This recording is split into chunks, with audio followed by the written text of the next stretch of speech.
اعوذ باللہ من الشیطان الرجیم بسم اللہ الرحمن الرحیم۔ عزیزان ایمان، آج ستمبر 1973 کی 30 تاریخ ہے اور درس قرآن کریم کا آغاز سورہ یونس کی آیت 46 سے ہو رہا ہے، 10/4/6۔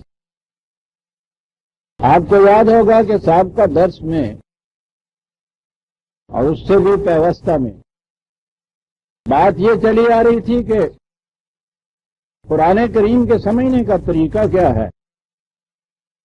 قرآن کے الفاظ میں یہ بات تھی کہ یہ لوگ قرآن کی تکذیب کرتے ہیں، جلدی سے یہ کہہ دیتے ہیں کہ نہیں صاحب یہ غلط ہے، یہ جھوٹ ہے۔ تو اس کے لیے بتایا تھا کہ اس کی وجہ یہ ہے، ایک تو یہ کہ یہ اس کے حقائق اور معارف علمی سطح پر سمجھنے کی چیز ہے، تو یہ انہیں علم و بصیرت کی روح سے نہیں سمجھتے، یوں ہی دھاندلی سے نہ کرتے چلے جاتے ہیں، یا اپنے سابقہ متواتر عقائد اور نظریات جو چلے آتے ہیں جن کی بنیاد علم و بصیرت نہیں ہے، کیونکہ یہ اس کے خلاف ہیں، اس واسطے ان سے انکار کرتے ہیں۔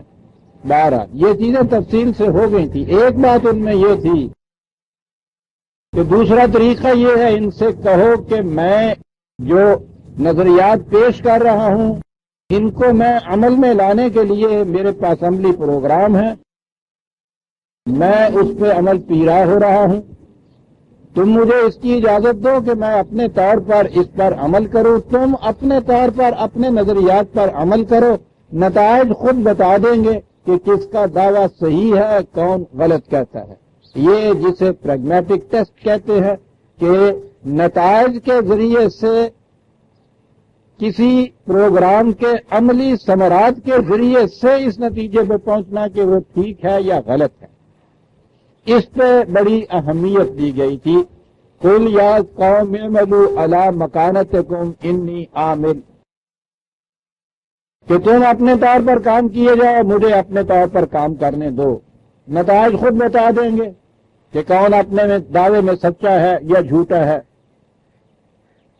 بڑا ہی مؤثر اور اہم اور مبنی علی الحقیقت ایک دعویٰ ہے، لیکن اس میں بھی ایک چیز تھی، وہ بھی اس کے لیے تیار نہیں تھے، اور وہ یہ بھی اس لیے سامنے جلدی سے نہیں لا سکتے تھے کہ وہ جو فطرت کا طریقہ ہے کہ بیج بونے میں اور فصل پکنے میں ایک درمیانی عرصہ ہوتا ہے، ایک وقفہ ہوتا ہے، یہ لوگ جو جھٹلاتے تھے وہ یہ کہتے تھے کہ تم یہ جو روز دعویٰ کرتے ہو کہ اس کا نتیجہ یہ ہوگا، قرآن نے جو کہا ہے کہ ظالم کی کھیتی پنپ نہیں سکتی، تم یہ کہہ رہے ہو، تو ہم اپنی آنکھوں کے سامنے دیکھ رہے ہیں کہ اس کے الٹ ہو رہا ہے، ظالم تو پنپتا چلا جاتا ہے۔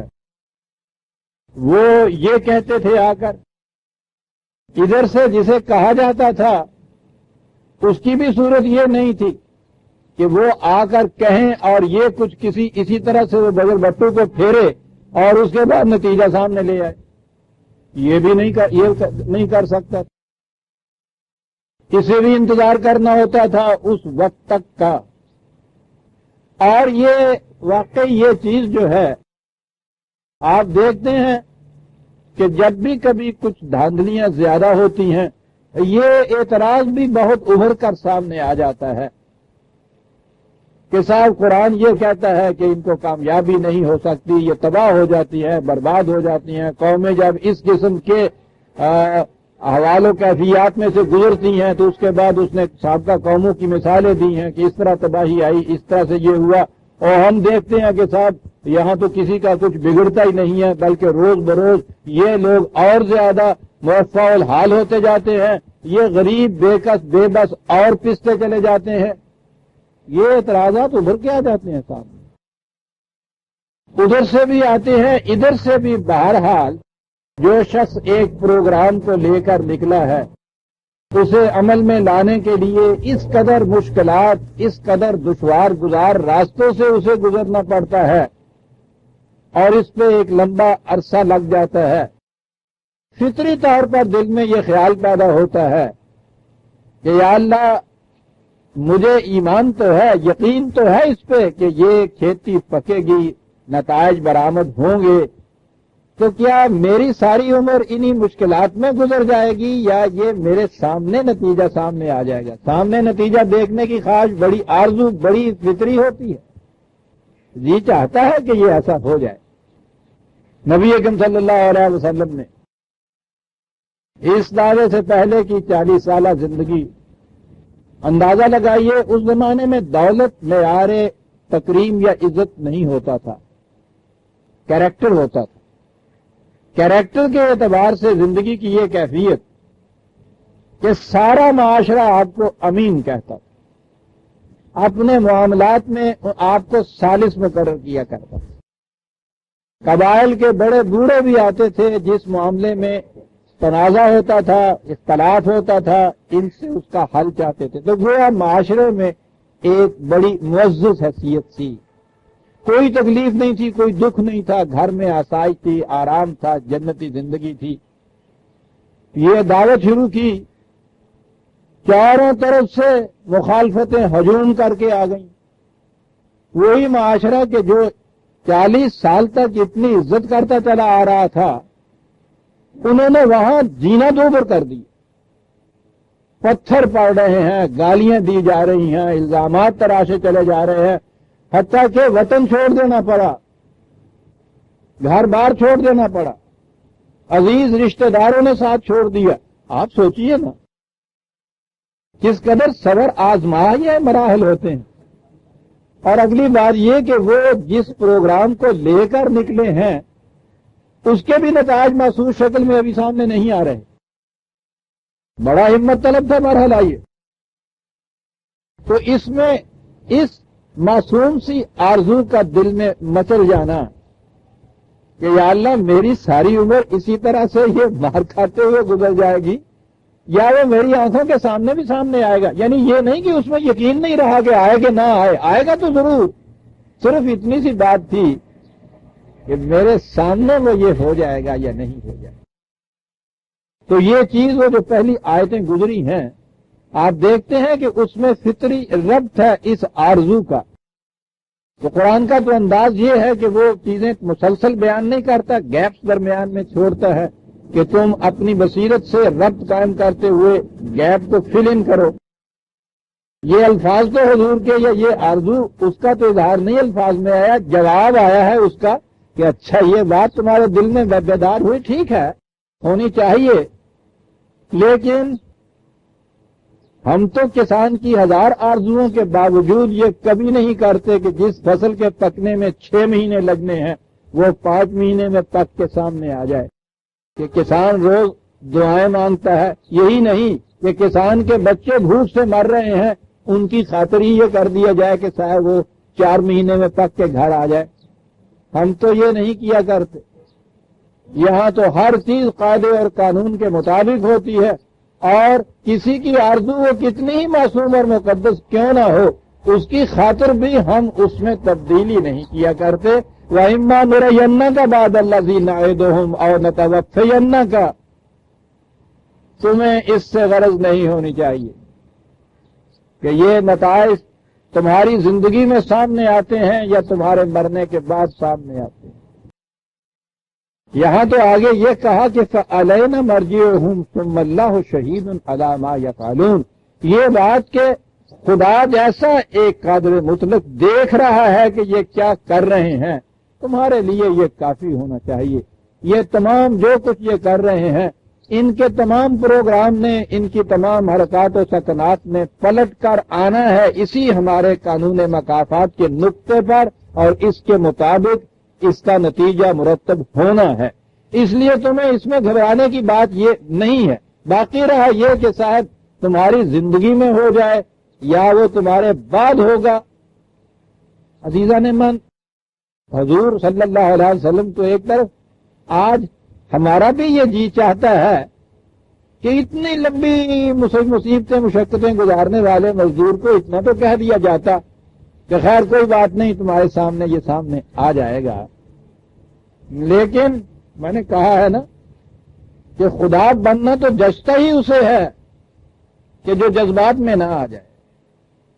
میں نے کہا موقع یہ ایسا ہے کہ آج ہمارے ذہن میں یہ بات اٹھتی ہے کہ اتنی سی بات تو ہونی چاہیے.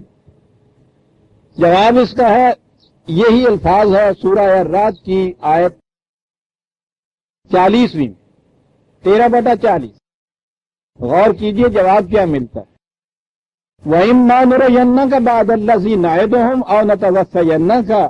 وہی الفاظ ہیں.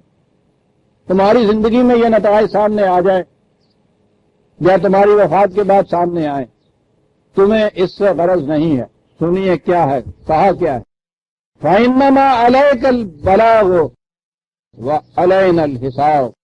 تیرا کام یہ ہے کہ تو اس آواز کو پہنچائے چلا جا، پہنچائے چلا جا. یہ کہ یہ نتائج کب برآمد کرے گی اس کا حساب کرنا ہمارے ذمہ ہے، تمہارے ذمہ نہیں ہے. غور فرمایا آپ نے. اپنے فریضے کو ادا کرتے چلے جاؤ. یقین تو ہے نا تمہیں کہ یہ نتائج مرتب ہوں گے. بات تو اتنی ہی کہتے ہو نا تم کہ کب سامنے آئیں گے. علینا الحساب، اس کے لیے قانون ہے ہمارے یہاں. اس قانون کی روح سے نتائج مرتب ہوتے ہیں. یہ ہم حساب کر رہے ہیں. کتنے دن ابھی باقی ہیں فصل کے پکنے میں، اسے ہم پہ چھوڑو. علیک البلاغ، تمہارے ذمے جو کام لگایا گیا ہے یا تم نے اپنے ذمے جو فریضہ لیا ہے تم اسے ادا کرتے چلے جاؤ، اس یقین کے ساتھ کہ اس کا نتیجہ نکل کر رہے گا. یہ کہ وہ کب نکلے گا نتیجہ یہ ہمارے حساب کے مطابق ہو. یہ جواب ملتا ہے عزیزان. نظر بظاہر خاصا ہمت شکن ہے یہ کہ مجھے کیا ملے گا، لیکن جب یقین محکم ہو تو پھر ہمت نہیں ٹوٹ ہوگا. اب یہ بات کہ میری زندگی میں نہیں ہوگا، اس کے متعلق قرآن نے ایک ایسی نفسیاتی چیز کہی ہے. اس نے کہا یہ ہے کہ یہ جو اتنی بڑی ہوس ہے کہ میری زندگی میں سامنے آئے، یہ تو وہی کہے گا کہ جو سمجھے کہ موت کے ساتھ میرا خاتمہ ہو جانا ہے. اور جب ایمان یہ ہے کہ زندگی جو ہے مسلسل چلنی ہے، موت میرا کچھ نہیں بگاڑ سکتی، میں نے تو اس کے بعد بھی زندہ رہنا ہے. کہ جب کیفیت پھر یہ ہے کہ تو نے مرنا ہی نہیں ہے، تو پھر یہ تمہارے دل میں کیوں خیال پیدا ہو رہا ہے؟ ہمارے متعلق جو تم کہتے ہو کہ بڑے لمبے لمبے دن خدا کے ہوتے ہیں، جلدی نہیں کرتا، اس کی وجہ یہ ہے نا کہ ہم نے مرنا نہیں ہے. کرنے کو تو ہم ایک دن میں یہ کر سکتے ہیں. مشکل کیا ہے؟ جس نے ایک کن کہنے سے اتنی بڑی کائنات جو وجود میں لے آیا، کیا مشکل ہے کہ ادھر دانہ ڈالو گیہوں کا، دوسرے دن پک کے فصل سامنے آ جائے؟ ہمارے لیے کچھ مشکل نہیں ہے. لیکن اس کے باوجود تم دیکھتے ہو کہ ہم یہ اس طرح نہیں کرتے. مقرر کیا ہوا قاعدہ ہے، اس کے مطابق ہی وہ چیز اگتی ہے، پھلتی ہے، پھولتی ہے، پکتی ہے، اتنا وقت لیتی ہے. تو یہ جو ہمارے ذہن میں اضطراب نہیں پیدا ہوتا، اس کی وجہ یہ ہے کہ ہم نے مرنا نہیں ہے. تو جب تمہیں بھی یقین یہ آ جائے کہ تم نے مرنا نہیں ہے، تو پھر تم اس سے مایوس نہیں ہوگے کہ میری زندگی میں یہ سامنے آتا ہے یا نہیں. زندگی کا پیمانہ بدل دو، یہ اضطراب ختم ہو جائے گا. کیا بات! قرآن تو عزیزان مان انسان کو چھوٹے پیمانے میں خدا بنا دیتا ہے اپنی حدود کے اندر رہتے ہوئے.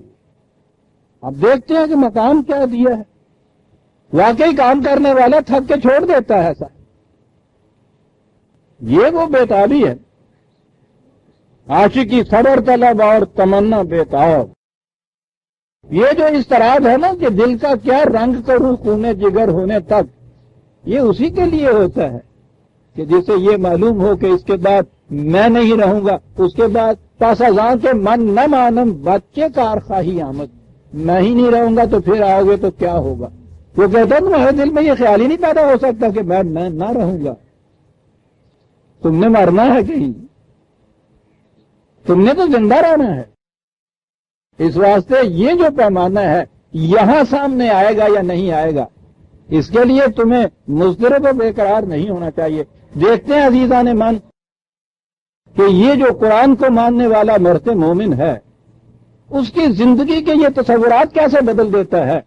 اتنی سی بات کے ساتھ میری زندگی میں سامنے نہ آیا، میں مر گیا، مشقتیں کرتا ہی کرتا، مجھے کیا ملا، یہ تصور ہی ذہن سے اٹھ جاتا ہے۔ یقین یہ ہونا چاہیے کہ جس پروگرام کو میں لے کے اٹھا ہوں یہ صداقت پر مبنی ہے، نتائج مرتب ہوں گے، میری زندگی میں ہو جائے تو کیا، بعد میں ہو جائے تو کیا۔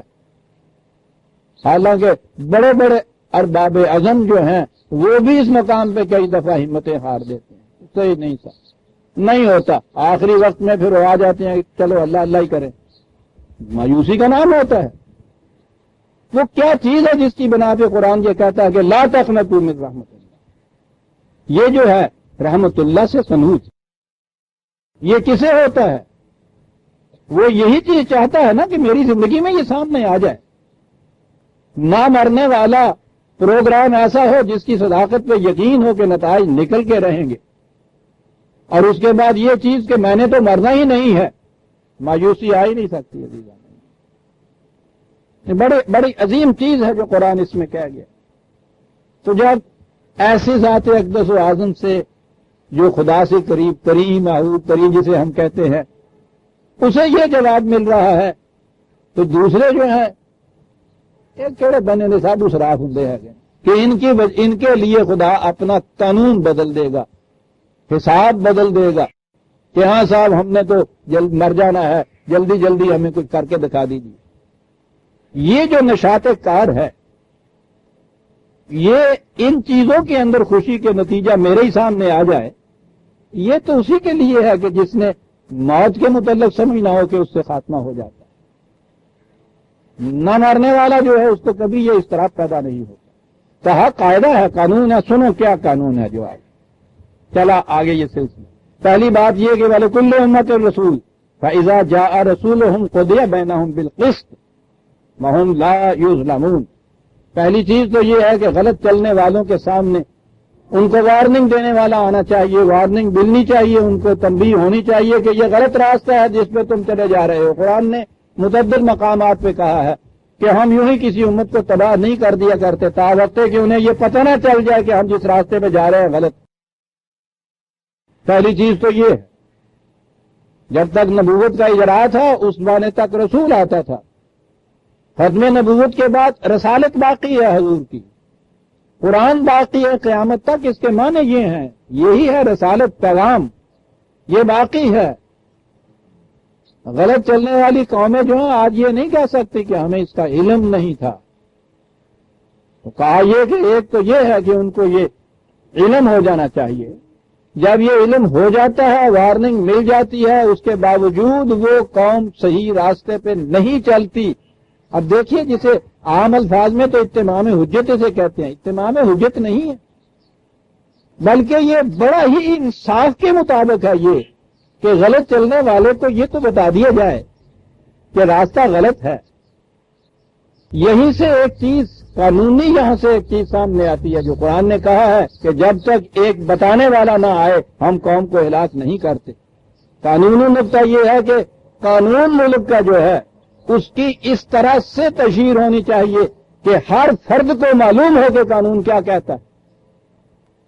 غلط معاشرے کے اندر پہلی چیز یہ ہے کہ وہ قانون اس کا پتہ ہی نہیں چلتا کسی کو، وہ کیا ہے، کب بن گیا، پھر اس کے بعد جو امینڈمنٹس ہوتی ہیں ان کے متعلق پتہ نہیں، اچھے اچھے لائر جو ہیں ان کو معلوم نہیں ہوتا، عوام کو تو ایک طرف رہا، پتہ ہی نہیں ہوتا ان کو۔ کوئی مشینری ایسی نہیں ہوتی کہ جس کے ذریعے سے ہر فرد تک یہ بات پہنچ جائے کہ قانون کیا کہتا ہے، یہ ہوتی نہیں۔ اور قانون یہ کہتا ہے کہ ignorance of law is no excuse, یہ کہ صاحب اس قانون کا ہمیں پتہ ہی نہیں تھا، یہ عذر قابل سماعت نہیں ہو سکتا۔ قرآن کا جو عدل کا بنیادی تصور ہے اس میں یہ بات ہے کہ یہ بات پہلے پہنچائی جانی چاہیے کہ غلط کیا ہے، صحیح کیا ہے، پھر اس کے بعد آگے جب یہ ہو جاتا ہے تو وہ کہتا ہے کہ قضی بینہم بالقسط۔ عجیب چیز ہے، یہاں میں نے کہا تھا نا کہ قانونی نقطہ، وہ کہتا ہے انصاف کے مطابق پھر فیصلہ ہوتا ہے، اور انصاف کا پہلا تقاضا یہ ہے کہ اسے معلوم ہو کہ قانون کیا ہے، میں اس کی خلاف ورزی کر رہا ہوں یا اس کے مطابق چل رہا ہوں۔ قضی بینہم بالقسط، قانون کے تقاضا پورا نہیں ہوتا اگر قانون اس طرح سے قانون کی تشریح نہ کی جائے کہ ہر فرد کو معلوم ہو کہ قانون کیا کہتا ہے۔ اسی لیے ہمارے ہاں دور اول تو ایک طرف رہا، وہاں تو یہ ایسا انتظام تھا۔ اس کے بعد کا زمانہ بھی جو ہمارا تھا، جب پچھلے نقوش ابھی بڑی چلے آ رہے تھے، مملکت کی طرف سے جسے آپ مفتی کہتے ہیں نا، کہ مفتیاں کھان والا نہیں سی ہوں، یہ گورنمنٹ کی طرف، حکومت کی طرف سے انسٹیٹیوٹ ہو چکی ہے کہ ہر فرد معلوم کرنا چاہے کہ فلاں معاملے میں قانون کیا کہتا ہے تو وہ وہاں جا کے ان سے معلوم کر سکتا تھا بغیر معاوضے کے۔ قانون کا تو اس زمانے میں معاوضہ ہوتا ہی نہیں تھا، دینا ہی نہیں پڑتا تھا۔ یعنی یہ گورنمنٹ کی طرف، حکومت کی طرف سے یہ مقرر ہوتے تھے کہ وہاں جا کے وہ یہ پوچھ لے کہ جی فلاں معاملے میں قانون کیا کہتا ہے۔ قاضی نہیں وہ ہوتے تھے، وہ اس کے پرٹیکولر کیس میں فیصلہ نہیں دیتا تھا وہ شخص، وہ صرف یہ بتاتا تھا کہ ایسے معاملوں میں قانون کیا ہے۔ وہ اس کے لیے تھا کہ قرآن نے یہ شرط عائد کر رکھی، قضی بینہم بالقسط، قسط کا تقاضا یہ ہے کہ پہلے رسول آئے۔ آپ دیکھا کس انداز سے قرآن بات کر جاتا ہے۔ وَهُمْ لَا يُظْلَمُونَ، یوں کیا جائے گا تو اسے آپ ظلم نہیں کہہ سکتے کہ جی پتہ ہی نہیں، کوئی بتایا ہی نہیں، کوئی انتظام ہی نہیں، مجھے معلوم ہی نہیں تھا اور یوں ہی میرا ٹینڈر دبائے جا رہے ہیں۔ بالقسط اس وقت ہوگا جب پہلے رسول آئے گا۔ وَهُمْ لَا يُظْلَمُونَ، یوں ہوگا۔ وَيَقُولُونَ مَتَىٰ هَٰذَا الْوَعْدُ إِن كُنتُمْ صَادِقِينَ، کہا یہ ٹھیک ہے تمہارے جی میں بھی یہ آرزو مچلی، لیکن یہ تو اعتراض کے طور پر یہ کہتے ہیں کہ کہیے جو تم کہتے ہو تباہی آئے گی، تقریب ہوگی، گرفت ہوگی، کب ہوگی؟ یہ متا کا وقت آ گیا۔ پوچھا جاتا ہے رسول سے جو روز ان سے کہتا ہے کہ تباہ ہو جاؤ گے، ٹھیک ہے، کسی نیت سے بھی پوچھتے ہوں، بہرحال وہ یہ پوچھتے ہیں کب ایسا ہوگا۔ کہا مجھ سے پوچھ رہے ہو نا، عجیب چیز ہے آگے جو کہی گئی۔ کہا میں تمہیں بتاؤں میری حیثیت کیا ہے اس معاملے سارے کے اندر۔ میری حیثیت یہ ہے کہ لا املک لنفسی ضرا ولا نفع، تم تو ایک طرف رہو، میں تو اپنی ذات کے لیے بھی کسی نفع و نقصان کا کوئی اقتدار اور کوئی اختیار نہیں رکھتا کہ جائے کہ تمہارے متعلق میں فیصلہ دے دوں کہ ہاں صاحب پرسوں مارے جاؤ گے تو۔ اور دوسری چیز اس میں دوسرے مقامات پہ قرآن نے یہ کہا ہے رسول اللہ صلی اللہ علیہ وسلم کی زبان مبارک سے کہ اس کی وجہ یہ ہے کہ جیسے تمہیں غیب کا علم نہیں کل کیا ہونے والا ہے، مجھے بھی نہیں علم۔ نفع اور نقصان سے وہ بچتا ہے، نفع وہ زیادہ کماتا ہے جسے ذرا پہلے پتہ لگ جائے۔ آپ کا معلوم ہے ذرا پہلے پتہ لگنے سے کیا کیا کچھ نہیں ہو جاتا۔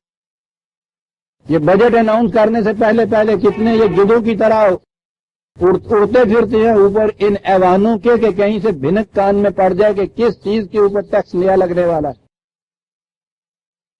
اتنی سی انفارمیشن جو ہے وہ سیل ہوتی ہے، جب لاکھوں میں سیل ہوتی ہے وہ بکتی ہے، ذرا سا پہلے پتہ چل جائے۔ یہ ساری کرامات، یہ ساری مزاریں، یہ سارے ننگ دڑنگ کھاتے اسی چیز کا ہے کہ ذرا مجھے پہلے پتہ لگ جائے۔ یہی پوچھتے ہیں نا جا کے۔ تو یہ مقربین کہلاتے ہیں جو پہلے کچھ بتاتے ہیں۔ یہاں سب سے بڑا مقرب جو ہے کائنات کے اندر، سب سے بڑا مقرب انسان وہ کہتا ہے مجھے تو اپنے متعلق بھی پتا نہیں کہ کل میرے ساتھ کیا گزرنے والا۔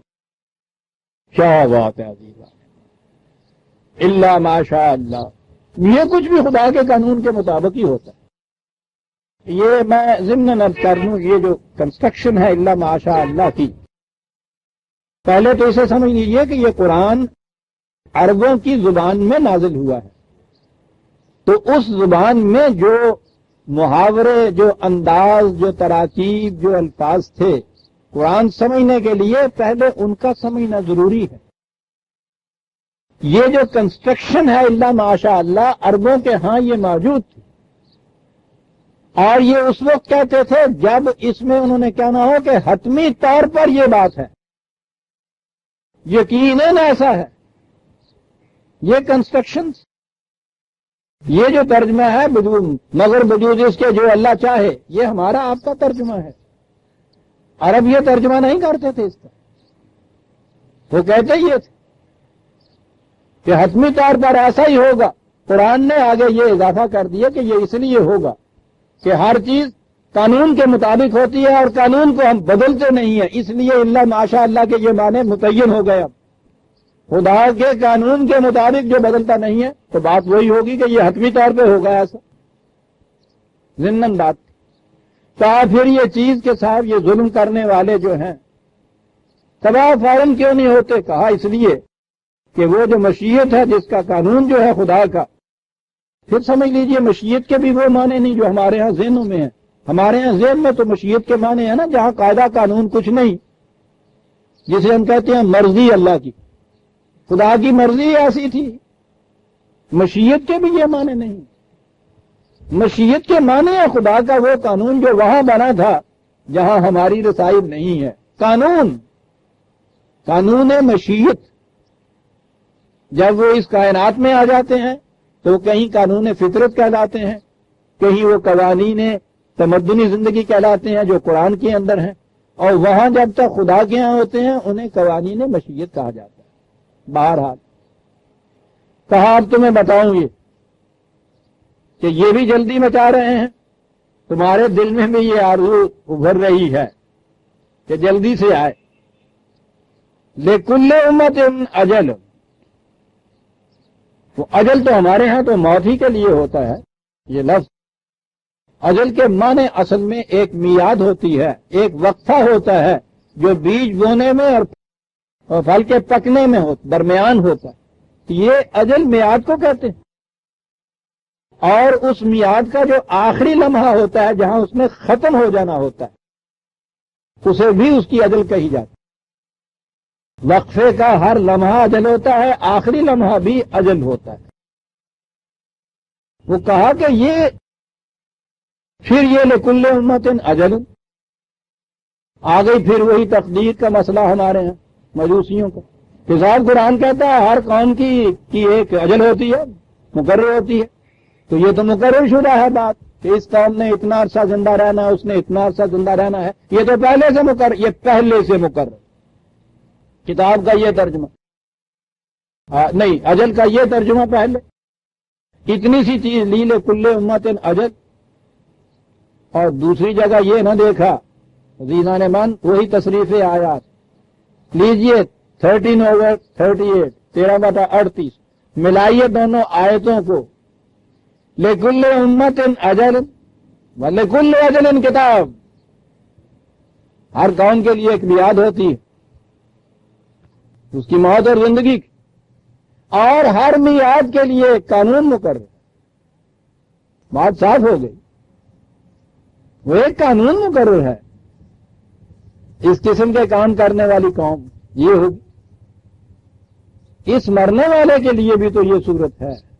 بعض امراض ایسے ہوتے ہیں 10 سال تک مرض چلتا چلا جاتا ہے، موت کی طرف ہر قدم جاتا ہے اس کا، ہر قدم اس کا اٹھ رہا ہوتا ہے موت کی طرف، لیکن موت آتی ہے پر نہیں آتی، وہ بھی اجل ہوتی ہے۔ ایک وہ بھی اجل ہوتی ہے کہ ڈاکٹر صاحب رات اچھا بھلا سویا، صبح اٹھا تو مرا پڑا تھا، رات تو ایک طرف رہا، وہ کہتے ہیں چلتے ہوئے یوں ہی گر پڑا مر گیا۔ اس کے لیے بھی قانون ہوتا ہے۔ تو جب کہا کہ قوموں کے لیے قانون ہے تو وہ دیکھنا یہ ہے کہ پھر وہ قومیں کس کس قسم کا کام کرتی ہیں۔ لِكُلِّ أُمَّةٍ أَجَلٌ وَلِكُلِّ أَجَلٍ کتاب، ضمن بات یاد آ گئی۔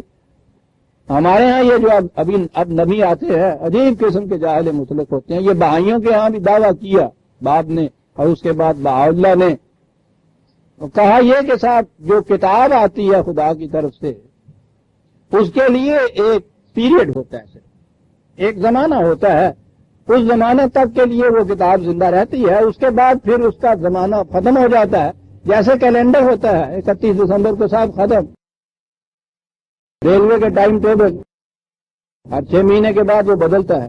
تو انہوں نے کہا کہ وہ ہر کتاب کے لیے ایک وقفہ ہوتا ہے، اس کے بعد وہ اس کا پیریڈ ختم ہو جاتا ہے، پھر ایک نئی کتاب آنی چاہیے. یہ ہے ان کے ہاں کا موقع. وہ اپنے ہر دعوے کو قرآن سے پیش کرتے ہیں.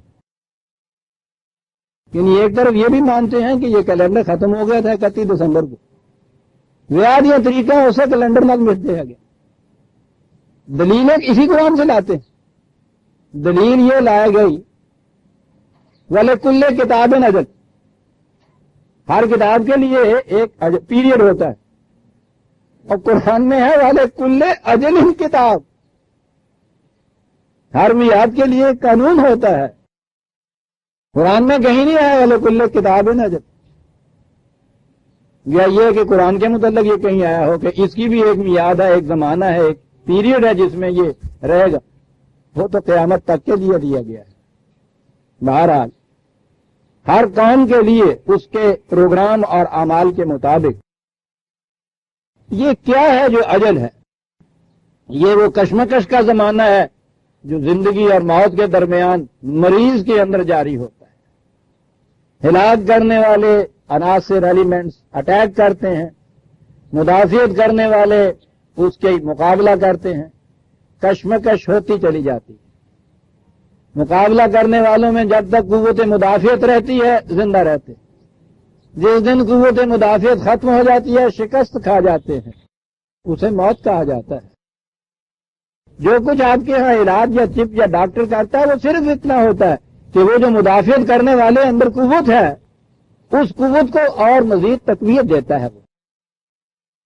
یہ جو عرصہ درمیان میں رکھا گیا ہے عین عدل کے مطابق ہے کہ ان کو وارننگ دیے جاؤ، یہ بتایا جاؤ مرض یہ ہے تمہارا، ہلاکت آفری عناصر اس طرح سے تم پر مؤثر ہو رہے ہیں، اس کی مدافعت کا یہ طریقہ ہے، ان کو طاقت بہن پہنچانے کا یہ مداوع ہے، کرتے چلے جاؤ.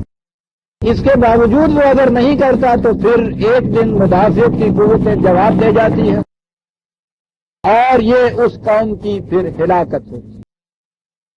کہا اس کے مطابق ہوتا ہے. لیکن یہ سمجھ لیجئے کہ اس دوران میں تو ابھی اس کا چانس ہوتا ہے، مہلت ہوتی ہے کہ اگر وہ اپنی روش کو بدل لے تو پھر اس کا پلڑا مدافعت کا بھاری ہوتا ہے. آپ کو معلوم ہے کہ قرآن نے آخری فیصلے کے لیے جو کہتے ہیں میزان کھڑی ہوگی قیامت میں، اس میں کہا یہ گیا ہے کہ ایک ایک ذرہ غلط اور صحیح کا تولا جائے گا. وہاں بھی جو معیار مقرر کیا ہے قرآن نے ثقلت موازینہ و خفت موازینہ کا ہے کہ پلڑا بھاری کون سا ہے. یہ جو ہلاکت آفری کشمکش ہوتی ہے ہمارے اندر، کوئی بھی سانس لینے والا ایسا نہیں ہے جس میں یہ ہلاکت آفری چیزیں اندر نہیں جاتی. ہوتا یہ ہے کہ وہ مدافعت کرنے والا پلڑا بھاری ہوتا ہے، جس کا یہ پلڑا بھاری ہوتا ہے وہ زندہ رہتا ہے. یہ وجہ ہے کہ انسان معصوم نہیں پیدا کیا گیا، اس سے لغزشیں ہوتی ہیں. سوال یہ ہوتا ہے کہ کیا تخریبی کاموں کا پلڑا بھاری ہو گیا ہے یا تعمیری کاموں کا پلڑا بھاری ہے؟ قوموں کی بھی یہی صورت ہوتی ہے. تخریب میں وہ اترتی ہیں، اگر تعمیری کاموں کا پلڑا بھاری رہتا ہے تو وہ ان کو زندگی ملتی جاتی ہے. ابھی مہلت ہوتی ہے. جب یہ کیفیت ہو جائے کہ تخریب بھی پلڑا بھاری ہو جائے اور اس کے بعد پھر ان کی اجل آتی ہے. جب یہ وقت آ جاتا ہے تو کہا وَإِذَا جَاءَ أَجْلُهُمْ فَلَا يَسْتَأْخِرُونَ سَاعَةً وَلَا يَسْتَقْدِمُونَ. پھر اس میں ایک لمحہ کی بھی کمی بیشی نہیں ہو سکتی. اس وقت پھر طبیب مریض کی بالی سے مایوس اٹھ جاتا. No hope. وہ کس وقت کہتا ہے نو ہوپ؟ ابھی سانس تو آ رہا ہوتا ہے. جب وہ دیکھتا ہے کہ مدافعت کا پلڑا بہت اونچا چلا. یہ ہے جو قرآن نے اصول بتایا ہے. اس کے مطابق کہا کہ تم بھی نہیں جلدی کر سکتے ہو، نہ تمہاری آرزوؤں کی خاطر ہم جلدی سے ان کا پلڑا جھکا دیں گے. انصاف کے خلاف ہوگا. نہ ان کا یہ تقاضا کہ صاحب بتاؤ جلدی سے کر کے تب ایمان لائیں گے. کہا سوال ہی نہیں. ہم نے ان کے ایمان سے کون سا ووٹ حاصل کرنا ہے کہ بل پاس نہیں ہوگا ہمارا؟ وہ تو ان کی اپنی زندگی اور موت کا سوال ہے. ہم تو صرف قانون دینے والے ہیں. اس لیے نہ ان کے لیے نہ تمہارے کی. لیسا بِأَمَانِیَکُمْ وَلَا بِأَمَانِیَ اہل الکتاب، وہاں کہا نہ تمہاری آرزوؤں کے مطابق نہ تمہارے مخالفین کی آرزوؤں کے مطابق، نہ بھائی یہاں تو فیصلے قانون کے مطابق ہوتے ہیں. یا وہ وقت آ جاتا کہا کہ قُلْ أَرَأَيْتُمْ إِنْ أَتَاكُمْ عَذَابُهُ بَيَاتًا أَوْ نَهَارًا مَاذَا يَسْتَعْجِلُ مِنْهُ الْمُجْرِمُونَ. کہا دوسری بات ان سے یہ پوچھو کہ اگر تو کوئی مریض یہ پوچھے طبیب سے روز کہ ڈاکٹر صاحب میں کب اچھا ہو جاؤں گا، تو اس کا یہ پوچھنا قابل التفات ہوگا، ہمدردی چاہتا ہے.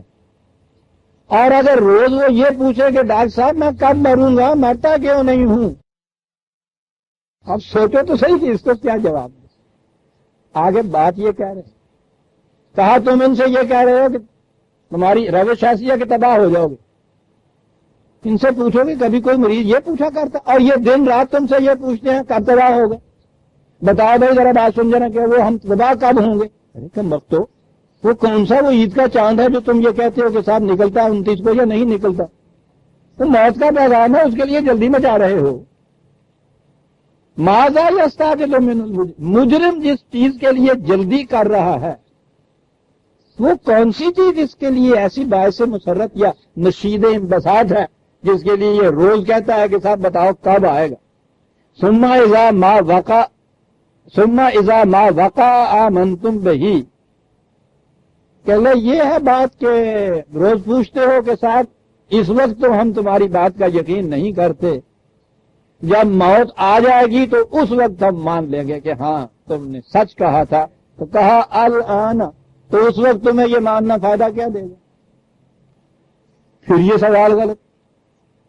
جب اس کے بعد یہ مہلت کا وقفہ ہی نہیں رہے گا، کتنی قوت مدافع ڈاکٹر کیوں نہ بڑھا دے، وہ مقابلہ ہی نہیں کر سکیں گے تقریبی ایلیمنٹس کا، تو فائدہ کیا ہوگا اس وقت تمہارے ایمان لانے کا، ڈاکٹر سے کہنے کا کہ ہاں صاحب ہم مانتے ہیں بہت اچھے طبیب ہو تم. اس وقت کچھ فائدہ ہی نہیں ہے. وقد کنتم بہ تستعجلون، پہلے اتنی جلدی میں چاہتے تھے، اور جب ہلاکت سر پہ آ جائے گی تو اس وقت پھر تم کہو گے کہ ہاں ہاں صاحب ہم ایمان لاتے ہیں. تو فائدہ کیا ہے اس وقت؟ اس وقت سوچو سمجھو، ابھی اس کے لیے مہلت ہے تمہاری. دیکھتے ہیں عزیزان من، قومیں سمجھتی نہیں ہیں. عجیب بات ہے، پتہ نہیں کیا ہو جاتا ہے یہ قوموں کو، کچھ انسان کے متعلق سمجھ میں بات نہیں آتی. ذرا باہر کھڑا ہوا آدمی دیکھ رہا ہوتا ہے کہ تباہی کی طرف چلے جا رہے ہیں، لیکن یہ جو جا رہے ہوتے ہیں انہیں دکھائی نہیں دیتا کہ تباہی کی طرف جا رہے ہیں. ثم قیل للذین ظلموا ذوقوا عذاب الخلد.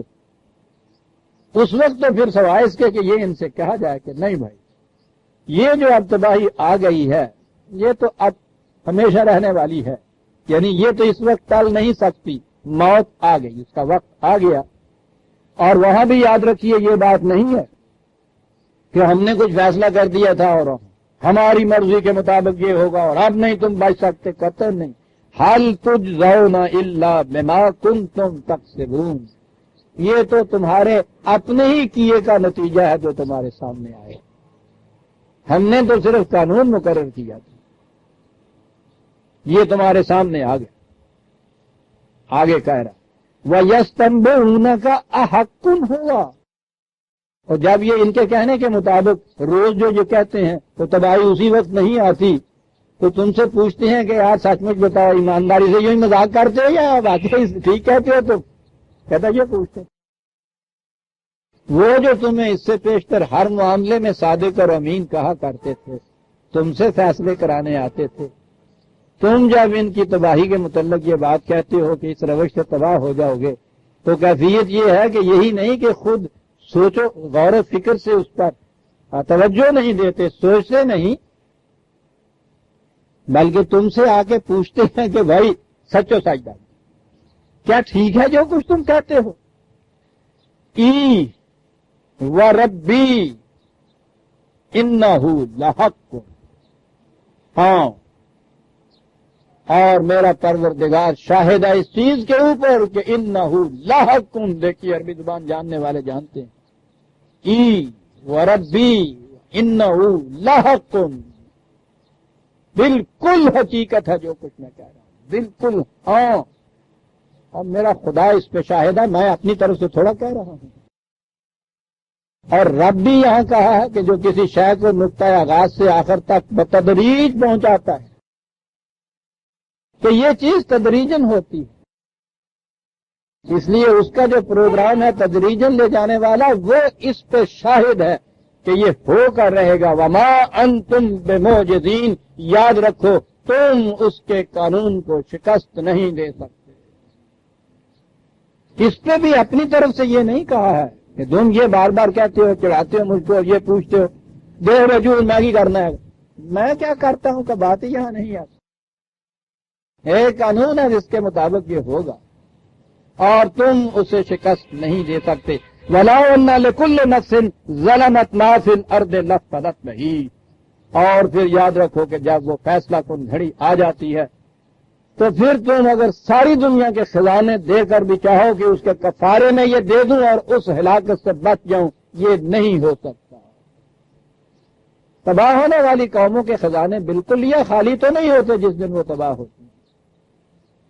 جس دن ایران کی تباہی آئی تھی مدائن میں اس جماعت کے ہاتھوں، تو ایک مدائن کیپٹل سٹی کے اندر سے جو کچھ انہیں ملا تھا، یہ عرب جیسی قوم بیچاری، انہوں نے تو کہانیاں سنی ہوئی تھی، یہ اپنی آنکھوں کے اوپر یقین نہیں کرتے تھے کہ دنیا میں اتنی دولت بھی کہیں ہوتی ہے، اور ایک جگہ بھی تو وہ تھی، مملکت پوری بھری پڑی تھی۔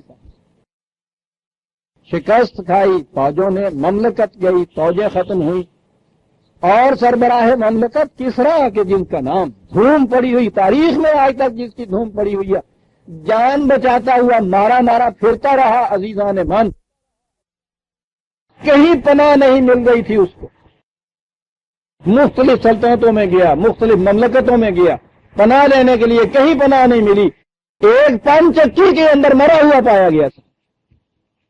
وما انتم بمعجزین، تم اسے شکست نہیں دے سکتے۔ ہاں کہ اس وقت اگر ساری دنیا کی دولت دے کر بھی چاہو کہ چھوٹ جائے کفارے سے، اس وقت نہیں چھوٹ سکتے، تباہی مقدر ہو گئی۔ وَأَسَرُّ النَّدَامَةَ لَمَّا رَأَوُا الْعَذَابَ، کفارہ ہی نہیں، اس وقت کا ریگریٹ جو کیا ہوا ہے، مجھے افسوس ہے کہ میں نے کیا، یہ بھی کام نہیں دے سکتا۔ ہاں ڈاکٹر صاحب آپ ہزار کہتے تھے کہ نہیں بھی یہ چھوڑ دو اس چیز کو، اس سے موت آ جائے گی، میں نے یہ نہ چھوڑا، یہ کہنا بھی اس وقت کچھ کام نہیں دے گا۔ ندامت وہ ہے نا کہ جس کے بعد انسان پلٹ آئے صحیح راستے کی طرف، پلٹ آنے کے لیے چلنے کی قوت چاہیے، پھر اس موڑ کے اوپر آ کر پھر ٹھیک راستے پہ چلنے کے لیے وقت چاہیے، اور اگر یہ دونوں چیزیں نہیں ہیں تو وہاں یہ احساس ہونا کہ غلط تھا یہ جو کچھ کیا، پھر تو کچھ کام نہیں دے سکتا۔ اسی لیے اس وقت جب تباہی آ جاتی ہے تو یہ ندامت اور یہ ریگریٹ بھی کسی کام نہیں آتا، نہ کفارہ کسی کام آتا ہے، نہ اس وقت یہ ندامت کسی کام۔ وَقُضِیَ بَیْنَہُم، اس لیے کہ قانون نے فیصلہ دے دیا ہوتا ہے ان کے ہاں بالقسط۔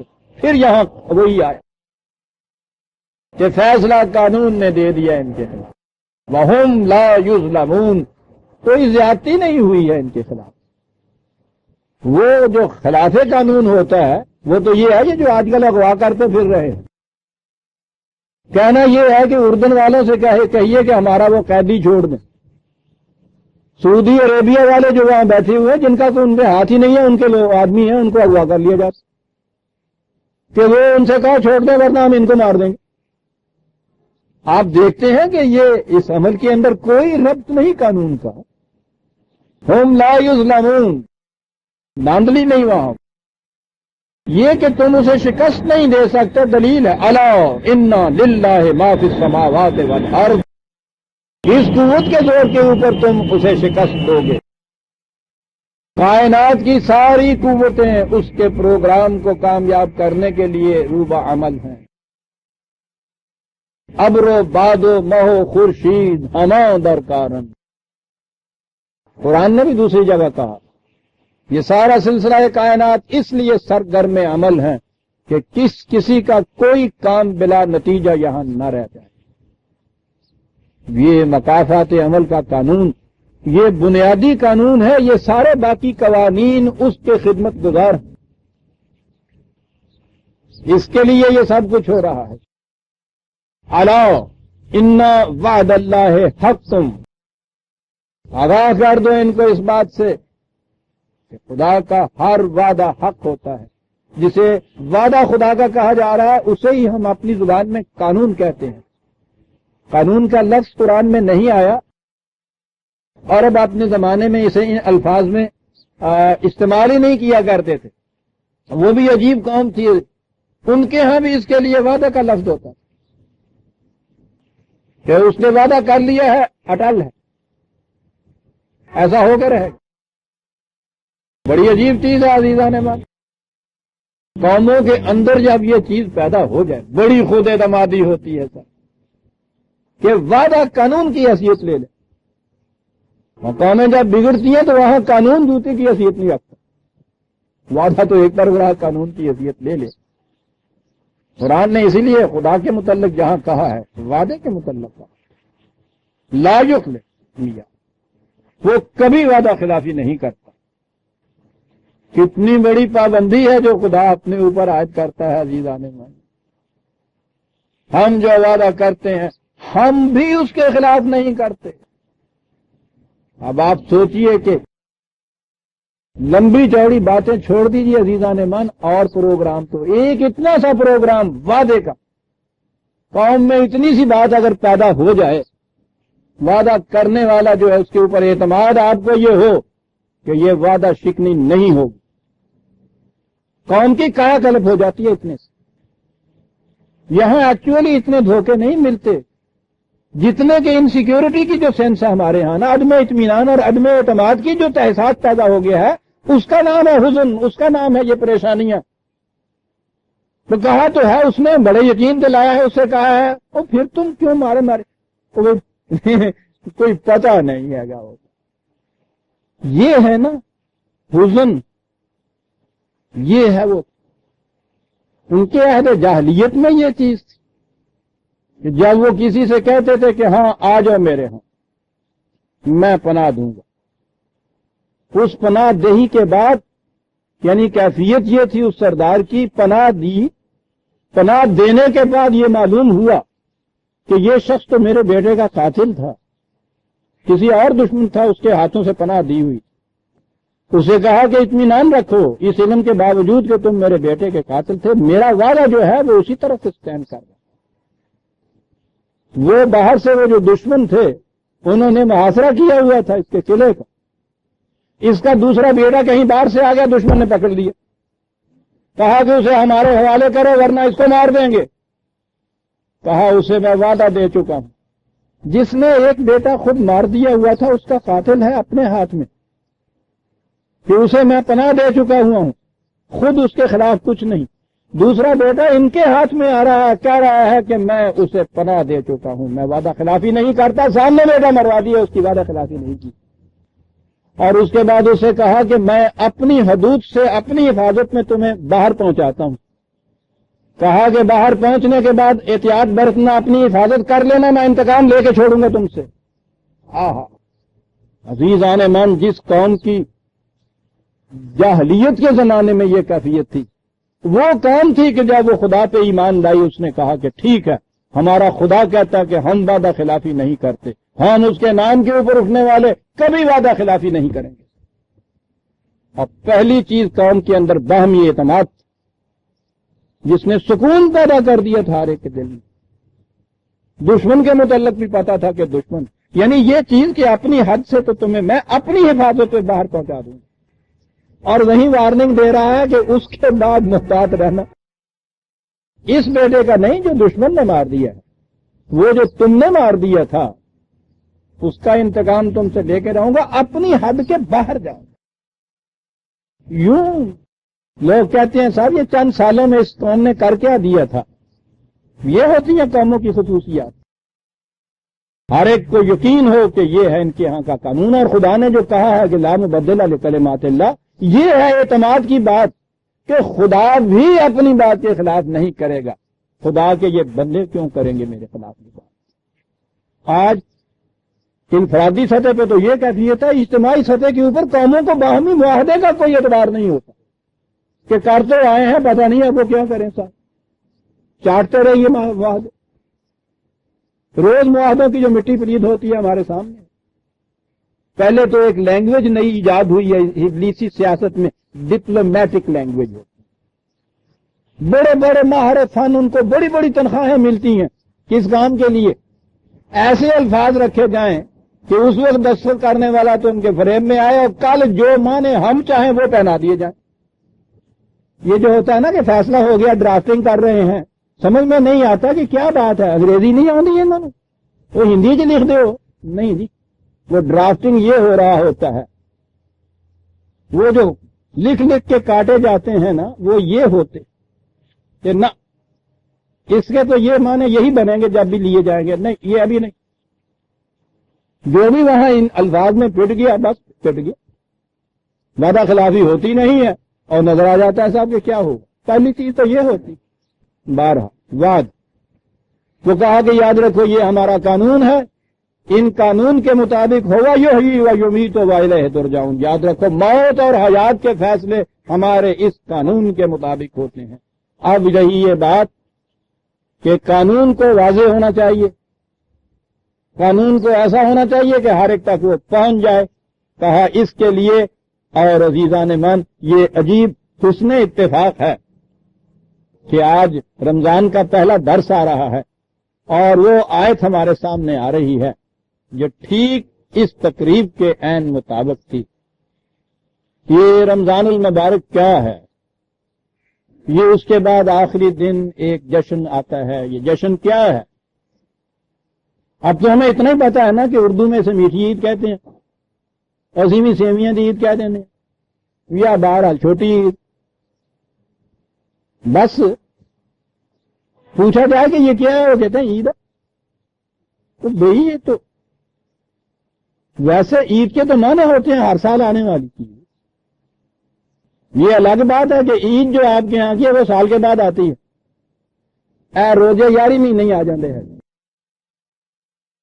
ایک مہینہ پورا اس کی جشن کی تیاری کا۔ عزیزان من کتنا عجیب وہ تقریب عظیم ہوگی جس کی تیاری اس طرح سے ہو رہی، کیا ہے وہ تقریب، کیوں اس کی ایسی شاندار تیاری ہو رہی ہے؟ یہی چیز ہے جو میں نے یہ کہا کہ واضح کر دیا ہم نے کہ یہ قوموں کی موت اور حیات کے فیصلے قانون کے تابع ہوتے ہیں۔ قانون یقیناً ایسا ہونا چاہیے کہ جو واضح طور پہ ہو اور قوموں کے سامنے آ جائے۔ یا ایھا الناس، پوری نوع انسانی سے کہا گیا عزیزان من، اس دور میں بھی عالمگیر، قیامت تک الناس آئیں گے، ان سب کے لیے یہ اعلان۔ اس لیے قرآن کے لیے کوئی پیریڈ یا وقفہ مقرر نہیں ہے کہ یہ آؤٹ آف ڈیٹ ہو جائے گا، کیلنڈر نہیں ہے کہ جو بدل جائے گا، قیامت تک کے لیے نبوت محمدیہ صلی اللہ علیہ وسلم جاری ہے، کیونکہ قرآن موجود ہے۔ یا ایھا الناس قد جاءتکم موعظۃ من ربکم، تمہارے نشو و نما دینے والے کی طرف سے ایک ضابطۂ ہدایت آئے گی۔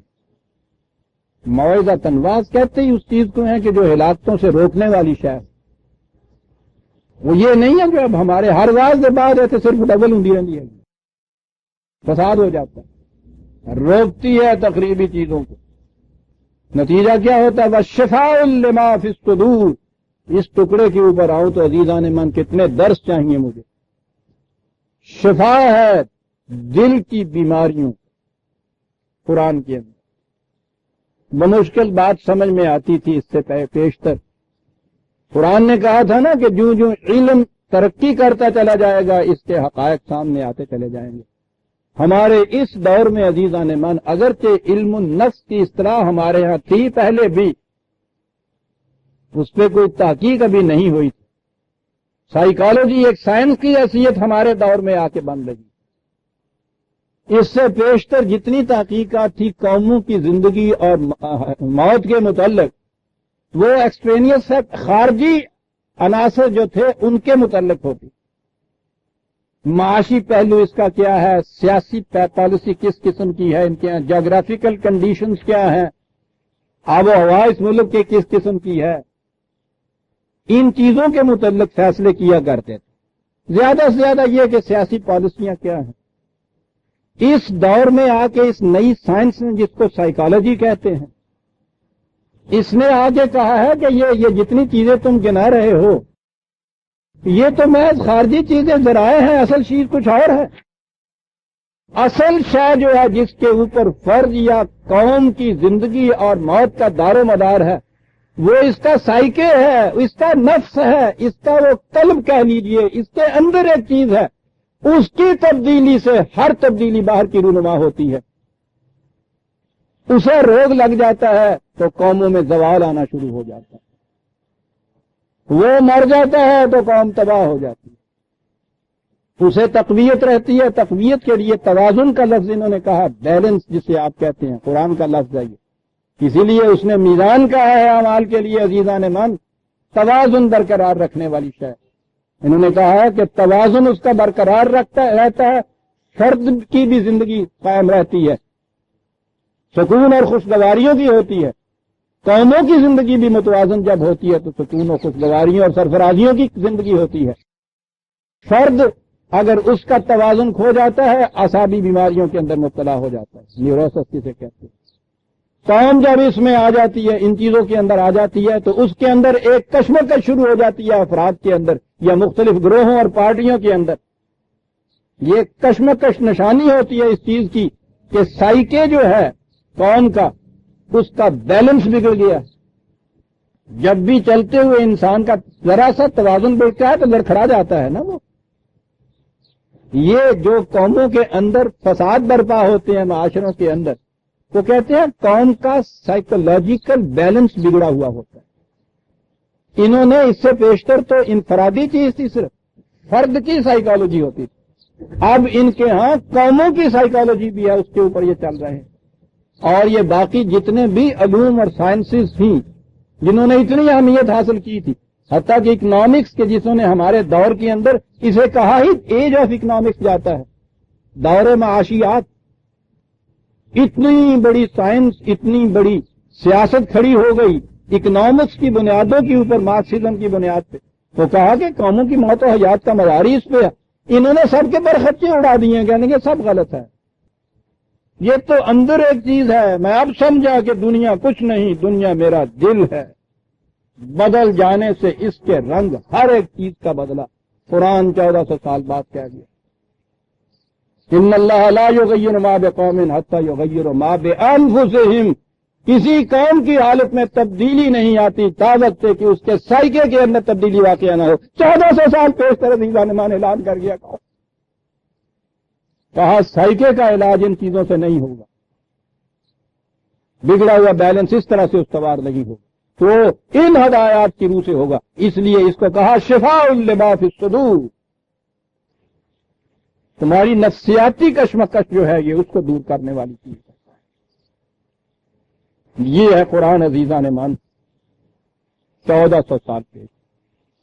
میں نے عرض کیا ہے ابھی 50 سال پہلے بھی یہ چیز ورڈکٹ نہیں دی جاتی، ہوا یحیی و یمیت سے بات شروع کر رہا، قوموں کی موت و حیات کا ذکر چلا آ رہا ہے۔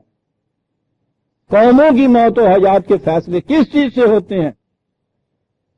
یہ سینے کے امراض، لفظ تو یہی ہے نا جو میں نے عرض کیا ہے، سائیکے بگڑتا ہے، توازن بگڑتا ہے، اس کا علاج کرتا ہے، فرد کا بھی وہ کرتا ہے، جماعت کا بھی کرتا ہے، قوم کا کرتا ہے، عالمگیر انسانیت کا کرتا ہے۔ اس لیے یا ایھا الناس کہا ہے صاحب۔ ابھی تک سائیکالوجی قوموں تک انہوں نے پہنچائی ہے، وہ پوری نو انسانیت کی سائیکالوجی کے لیے کہتا ہے شفاء لما فی الصدور، انسانیت کے بگڑے ہوئے توازن کو برقرار رکھنے والا۔ یہ خدم ورحمت للمومنین کہا، اس کے اندر یہ سب کچھ، لیکن اس شفا کی طرف لے جانے والا راستہ، اس کی رہنمائی، پھر وہ سامان، اور سامان بھی یہاں عزیزان من طبی زندگی کے لیے جس سامان کی ضرورت ہے، رزق کی نہیں یہاں کہا، رحمت کہا ہے۔ رحمت اس لطافت والے سامان کو کہتے ہیں جو لطیف چیزوں کی نشو و نما کرتا ہے۔ سائیکے جیسی لطیف ترین چیز جو ہے، اس کے علاج کے لیے جو سامان دیتا ہے اسے رحمت کہہ کے پکارتا ہے۔ ہدی و رحمت یا ایھا الناس سے خطاب ہے، لیکن کہا کہ بہرحال اس سے فائدہ تو وہی اٹھا سکیں گے نا جو اس کی صداقت پر یقین رکھیں گے۔ پہلی چیز تو سائیکے کی تبدیلی میں یہ ضروری ہوتی، اس کی صداقت پر یقین بھی وہ اندھی عقیدت کی روح سے نہیں منواتا کہ پہلے یہ چیز کر کے آؤ عقیدت کی بنا پہ پھر اس کی طرف آؤ، کہتا بالکل نہیں۔ عقل و بصیرت کی روح سے، علم و تدبر کی روح سے، ان چیزوں کی روح سے اسے چھان پھٹک لو، کہ جب اس یقین پہ پہنچ جاؤ کہ واقعی اس کے اندر میرے لیے شفا ہے، پھر آؤ اور اس کے بعد دیکھو یہ کیسے شفا دیتا ہے۔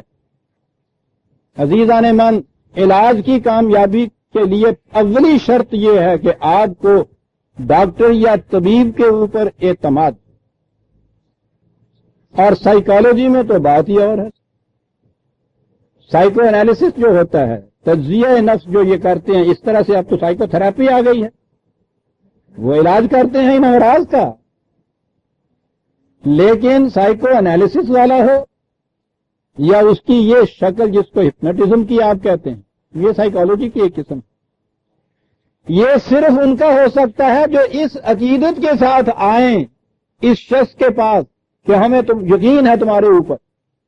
جو شخص بھی اس یقین کو ساتھ لے کے نہ آئے، آپ حیران ہوں گے، سائیکو انالیسس تو بڑی تھوڑی سی چیز ہے، ہپنوٹزم میں بڑی قوت ہوتی ہے۔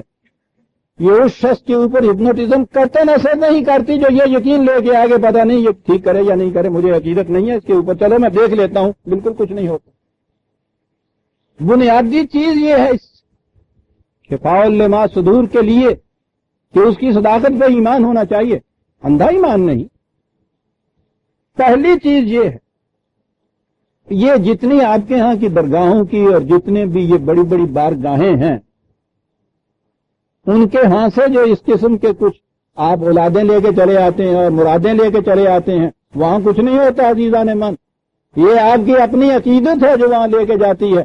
اور پھر آپ کو یاد ہے جو میں دہرایا کرتا ہوں، جسے کہا کرتا ہوں پلے باندھ لو، وہ پنجابی کا تت کڈے آیا جڑا، یہ ہے ساری چیز جو اس نے 4 لفظوں میں اس پنجابی محاورے میں تت کٹ دیتا۔ پیر ماندیا نو کھاندا، بالکل پیر کو ماننا چھوڑ دیجیے، آپ دیکھیے وہ پیر ہی نہیں رہتا، بندے کا پتر بن جاتا۔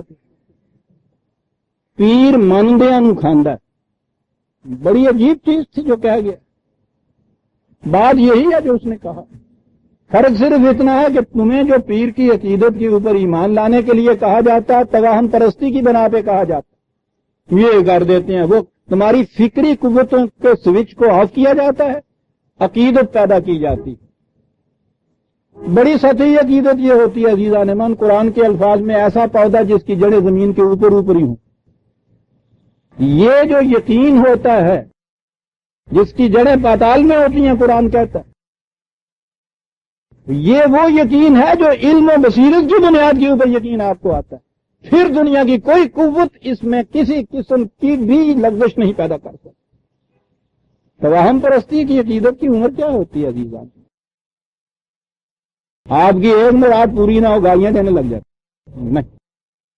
وَهُدًى وَرَحْمَةٌ لِّلْمُؤْمِنِينَ، کہا اے نو انسانی سوچو تو صحیح کہ اس قسم کا اگر نسخہ کسی کو مل جائے اور کیفیت پھر یہ ہو اس نسخے کی کہ ساری دنیا کے سیانے سمجھدار فکر والے جمع ہو جائیں، پہلے تھے نا تا چیلنج کہ اس کی مثل ایک صورت 10 آیتیں بھی تم بنا نہیں سکتے سارے فکر کے، کہ فکر انسانی کبھی اس قسم کا ضابطہ نہ دے سکے۔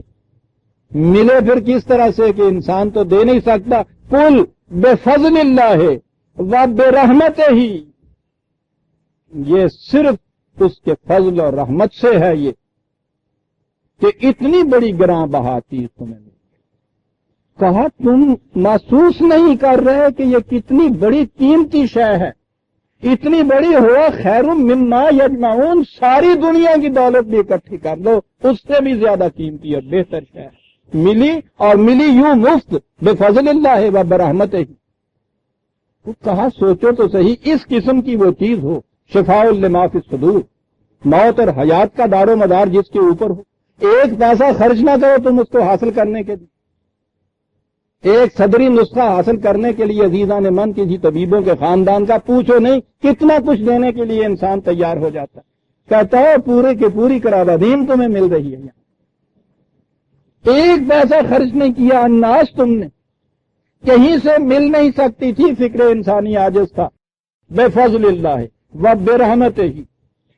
کہا بتاؤ بیمار کو اگر اس قسم کا نسخہ مل جائے اور مل جائے مفت، کیا یہ تقریب ایسی نہیں ہے کہ اس کے اوپر وہ جشن مسرت منائے؟ فل یفرحوا، او جشن مسرت مناؤ اس کے ملنے کی. یہ ہے عید عزیزان من. کسی اور تقریب کے متعلق قرآن نے یہ نہیں کہا. یہ رمضان ہے کیا؟ شہر رمضان الذی انزل فیہ القرآن. ایک ہی خصوصیت ہے اس رمضان کی جو بتائے گی. تو بابا رمضان پوچھتی ہوں کہ یہ کیا ہے رمضان، کیا تقریب رمضان؟ بھائی اس میں قرآن نازل ہوا. دو لفظوں میں بات کہہ گیا وہ اس میں قرآن نازل ہوا. بھائی قرآن نازل ہوا وہ کیا ہے؟ کہا قرآن شفاء لما فی الصدور موعظۃ من ربکم ھدی و رحمۃ ھو خیر مما یجمعون. وہ یہ قرآن شہر رمضان الذی انزل فیہ القرآن، یہ ہے رمضان جس میں قرآن نازل. اس میں یہ پروگرام دیا. پروگرام کی بات تو پھر اور کروں گا.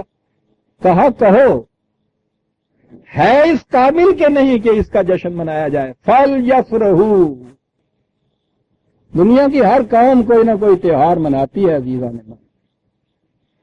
تہوار منانے کے ان کے ہاں دیکھیے تقاریب کیا ہوتی ہیں. ایرین قوم ہمارے یہاں زراعت پریشہ قوم تھی. موسموں کی تبدیلی کے اوپر ان کے ہاں تہوار آتے تھے، جس میں ہولی آتی تھی اور لوہری آتی تھی اور یہ بسنت آتی تھی اور یہ آتے تھے.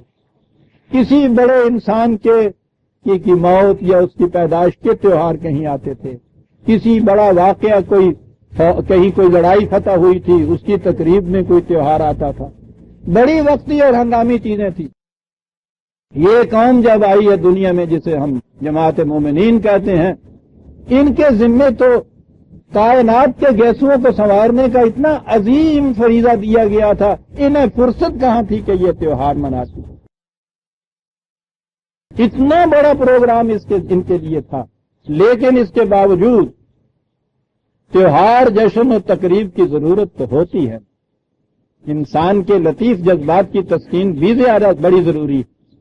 اس کی زندگی کی گاڑی خالی پیٹرول سے نہیں چلتی، موبل آئل اس میں ہونے چاہیے تھا. لیکن قرآن نے اگر کوئی ایک تقریب کے لیے کہا ہے تو وہ یہ نہیں. نہ موسموں کی تبدیلی، نہ کسی مشاہیر میں سے کسی کا جنم یا موت کا دن، نہ کوئی بڑی لڑائی کا فتح کرنے کی یادگار، کچھ نہیں. ایک ایسا نسخہ ملنے کی تقریب کہ جو شفاء لما فی الصدور ہے، زندگی بخشنے والا. او مرنے والے تیری زندگی کے سامان لے کے میں آ گیا. کہو کہ یہ مرنے والا جس کو زندگی مل جائے گی باقی عمر میں اس دن منائے گا یا نہیں یہ تقریب؟ جیسا پھل یفرحوا، جشن مسرت مناؤ اس کے اوپر عزیزان. یہ ایک ہی حکم ہے کوئی جشن منانے. یہ ہے عزیزان من جسے عید کہا جائے. بات آئی سمجھ میں؟ اور یہ ہے جو اس کی تیاریوں کا مہینہ. اتنا بڑا جشن، اس کی تیاریوں کے لیے خاصا وقت چاہیے تھا. لیکن جیسا جشن عام دنیا کے جشنوں سے نرالا، یعنی اس کی تقریب، اسی طرح سے اس کے منانے کی تیاریوں کا پروگرام بھی دنیا سے انوکھا. کامل تطہیر فکر و نظر، قوم میں صحیح ڈسپلن پیدا کرنے کا پروگرام، جذبہ جہاد کے لیے ایک ریفریشر کورس. وہ جو ریزروسٹ سال کے بعد 1 مہینے میں جاتے ہیں ٹریننگ کی مشق کرنے کے لیے، یہ بھوک اور پیاس کیا ہے؟ جنگ میں جانے والے سپاہی کے لیے ایک خوگر بنانے کی بات ہے نا. پوری قوم کو اس کے لیے مجاہد تیار کرنا تھا. تیاریاں بھی اس انداز سے ہو رہی ہیں. پھر یہ جو چیز ہے پتہ نہیں بعد میں کب یہ آئی ہے، یہ جو قرآن کا سارے کا سارا قرآن دہرانا ہے، اب تو میں نے عرض کیا کہ یہ قرآن بھی یہ ثواب کے لیے، روزہ بھی ثواب کے لیے، اور رات کی تراویحیں بھی ثواب کے لیے، اس کے اندر قرآن کا دہرانا بھی ثواب کے لیے، ایک معہوم عقیدت۔ ورنہ یہ بھی میں کہہ رہا ہوں کہ جنہوں نے بھی یہ چیز ایجاد کی ہے، مجھے اس سے غرض نہیں کہ کب یہ شروع ہوئی ہے، نبی اکرم صلی اللہ علیہ وسلم نے شروع کی یا صحابہ کرام کے زمانے میں ہوئی، بات تو یہ تھی کہ یہ پورا قرآن جو تھا وہ سارے کا سارا سامنے لایا جاتا، یوں تو سارا سال ان کے سامنے یہ ہوتا۔ ابھی کل کی بات عزیزان من، میں کیا عرض کروں کہ ہمارا تو بچپن ابھی اس ماحول میں گزرا ہے۔ جب بھی جاگ کھلی گھر کے اندر سے، وہ جیسے حضرت عمر نے کہا تھا کہ شہد کی مکھیوں کے گنگنانے کی طرح قرآن کی آوازیں، جب بھی گھر میں کان کھلی قرآن کے گنگنانے کی آوازیں کان میں پڑتی۔ لیکن وہ قرآن تو جو انہوں نے گنگنایا تھا اس میں تو ایک تو زبان ان کی تھی، پھر وہ تو اس کو سمجھتے تھے، سال بھر اس کی تلاوت ہوتی، ہر ایک کے ہاتھ میں یہ ہوتا، ہر جگہ اپنے ہاتھ میں ہوتا تھا۔